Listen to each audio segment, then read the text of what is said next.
The Diamond League season 2026 is now here, and the first meeting of the season was spectacular, was stupendous, very exciting, a lot of world leads, a lot of impressive performances, right?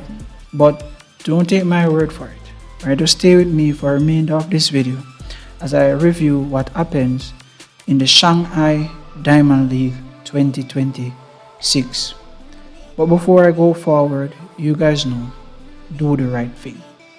And the right thing is to subscribe, comment, share, and like, because that's how Track Fans Global get through YouTube algorithm.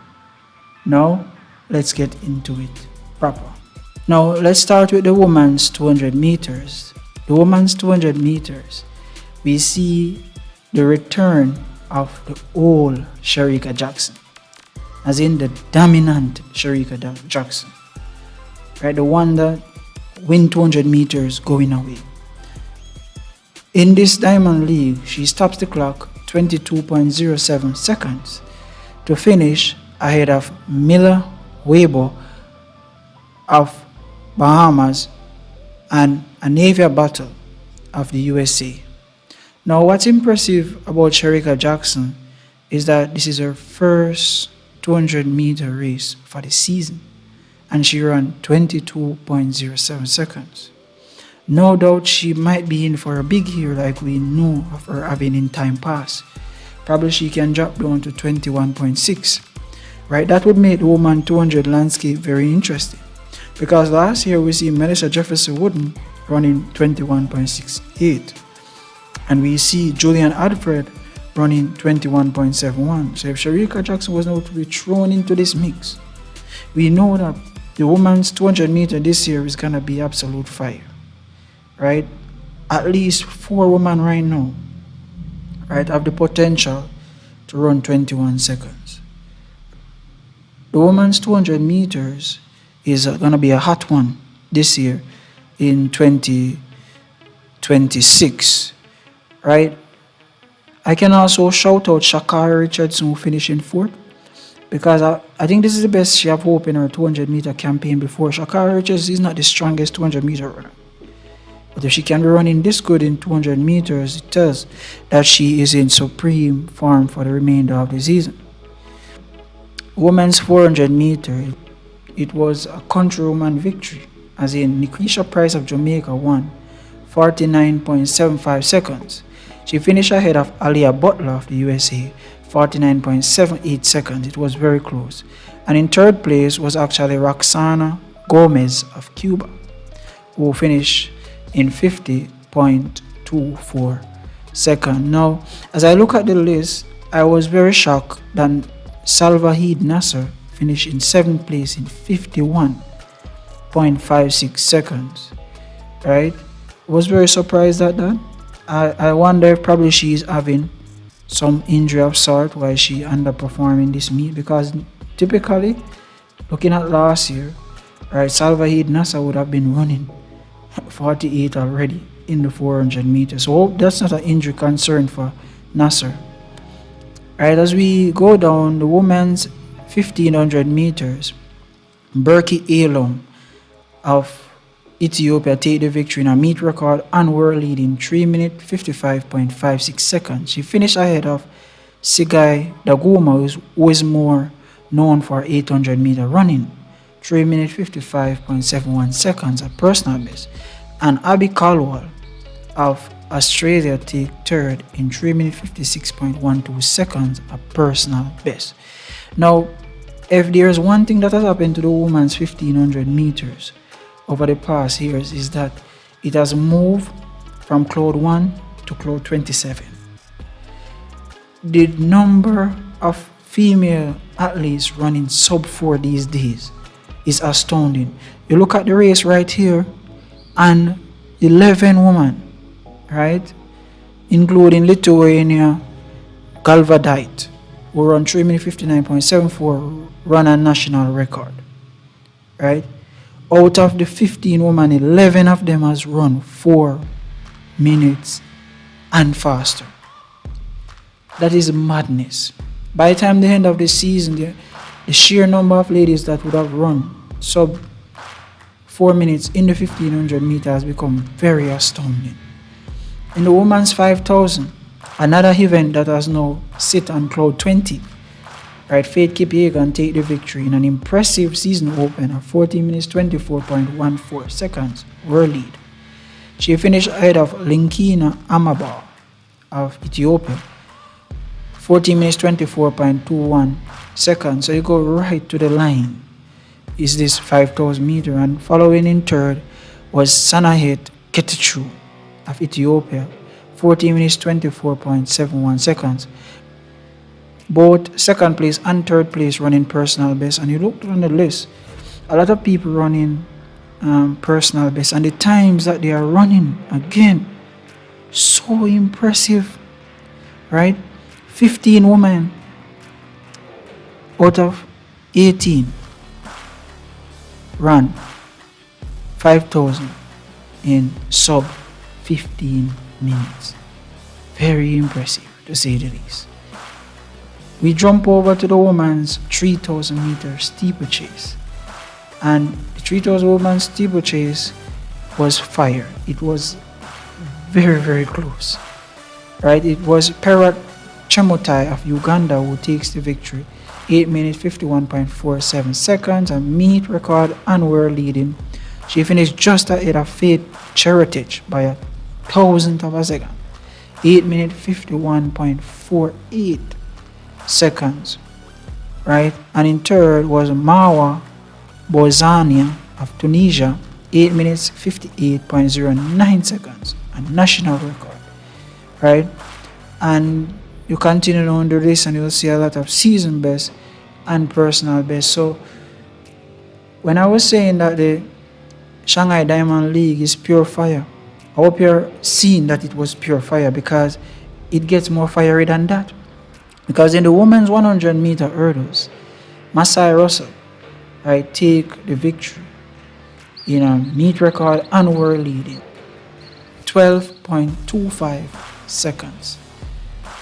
Devin Charlton of Bahamas was second, 12.38 seconds, a national record. And in third was Toby Amason of Nigeria, in 12.41 seconds, right? In fourth was our own Megan Simmons, who ran 12.73 seconds. Also, Danielle Williams did not finish the race, so I hope that's not an injury concern for her, right? But Masai Russell, the Olympic champion, right, has been going very impressive.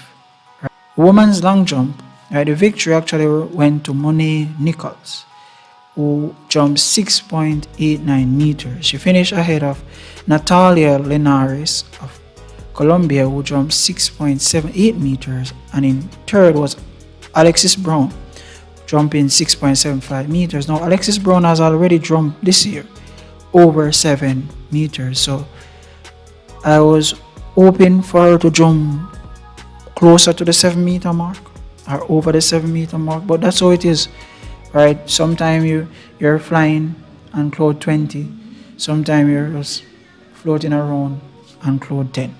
So that's how the cookie crumble. In the women's shot put, right, last year Diamond League season was a battle between Jessica Schilder and Chase Jackson, and in 2026 that battle continued, but Schilder get the better of Chase Jackson here, throwing 21.09 meters, a Diamond League meet record and world leading. 21.09 meters at this stage of the season is very impressive. I mean, she's setting up herself to throw far further into the season. But this year, right, Sarah Mitten has now put her hand into the conversation for Diamond League champion. See what I did there?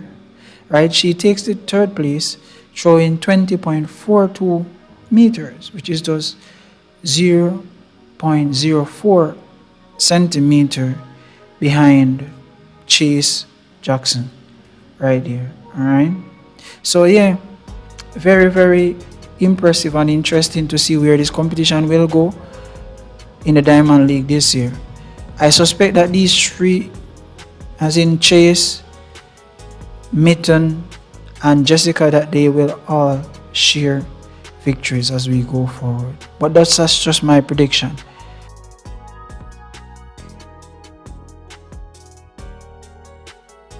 Give Flyer letter, right? 9.97 seconds. To a lot of people, that was a surprise victory, right? In second was Amaniala of Kenya, 9.98 seconds. And in third was Kenny Bednarik, right? 9.98 seconds. Now, to be fair, Giflaya Leta and Amaniala, right, has been two of the most consistent sprinters up until this point. A lot of the sprinters we see here, right, they are like just opening up their season, like, right? But before this race began, if you said that Giflaya Leta would be the winner, a lot of people would not agree. But you have to remember back to 2025, it was Akani Sambini that won over Kishane Thompson, right? Now, the South Africans will come into the championship more sharp. Also, the Australians, because their championship happens already, so they tend to be sharper at this time. So, Giflaya Leta finish at the top was not surprising to me. Something interesting that I'm realizing from Ferdinand Amenyala is that these days he's running consistently sub 10s. So this year, right, he might be able to have a different season from he has had over the past 2 years of being inconsistent. In the men's 800 meters, Mark English take the victory in a meet record and season's best 1 minute 43.85 seconds. He finished ahead of Ket Obejeli of Botswana, 143.89 seconds. And in third was Brandon Miller of the USA, 144 seconds dead. Now, this is a good time to be running at this time, right? Is Mark English, 143. Right, and the 800 meter for men is like the 1500 meters for women. So many men running sub 144s and 142, 143s, right? And even sub 142. A lot of men has been running times like these relative to what used to happen in history. All right, so the men is 800. I'm looking forward to see what it will become in the months to come. In the men's 3000 meters, this one was stacked, and just looking at the page you can see it. Everyone set a personal best, a national record, right? Personal best, national record, personal best, national record, era record, all the way down season's best. This field was stacked. All right, 14 of the 19 men run sub 7:30. Very impressive. Now the win actually went to Mohammed of Germany, 7 minutes 25.77 seconds. Ahead of Renald Chariot, 7 minutes 26.11 seconds, personal best. And in third was the Swede Andreas Amgren, 7:26.48, national record. In the men's 110 meter hurdles, right, Jamal Britt equaled his personal best and turned the table on the world champion Cardell Tinch, who finished, right, close second. So Britt ran 13.07 seconds and Tinch was second, 13.10 seconds. And in third was Rashid Marataki of Japan, 13.18 seconds. In fourth was Orlando Bennett, Jamaica, 13.20 seconds. So overall, this is not bad season opener for the first three. For the first four, this is an impressive season opening for them, and seems as if their season will be very, very good, right? Can remember back to last year, right, in the 300 meter hurdles, right, in Shanghai. It was Warholm that actually beat Roy Benjamin. and he ran 33.04 seconds. This year, right, Alison Dos Santos beat Warholm running 33.01 seconds, world leading and personal best. Warholm was second, 33.05 seconds. And Matthias Lima, who was third last year, was third again in 33.75 seconds on a personal best. Because Lima last year he ran 34 seconds, right, in this 300-meter hurdles, right? So it's looking good again for Alison Dos Santos and Croston Warholm, right? They continue to revive their rivalry, which we know this rivalry will push forward into the season, right, where they will trade wins along with Roy Benjamin over the 400-meter hurdle. So we look forward to those top three duking it out, and I look forward to Matthias Lima to actually put his foot in that party, right, and make that party now become Brazil, Norway, and the USA. Sounds like a good battle to me. Men's pole vault, right, Armand Duplantis does what Armand Duplantis does, and that is win pole vault competitions and jump 6 meters every time. It seems like Armand Duplantis can jump 6 meters even sleeping, right? So he takes the victory, 6.12 meters, far ahead of Curtis Marshall of Australia, 5.80 meters, and in third was Thibaut Collet of France, 5.70 meters. Now, it only took Duplantis 4 jumps to win this competition, right? It was that impressive of a win. I really look forward to the time when Emmanuel Corrales will face off against Armand Duplantis, because that in itself will be blockbuster. Because Corrales has so far this year jumped 6.17 meters, right?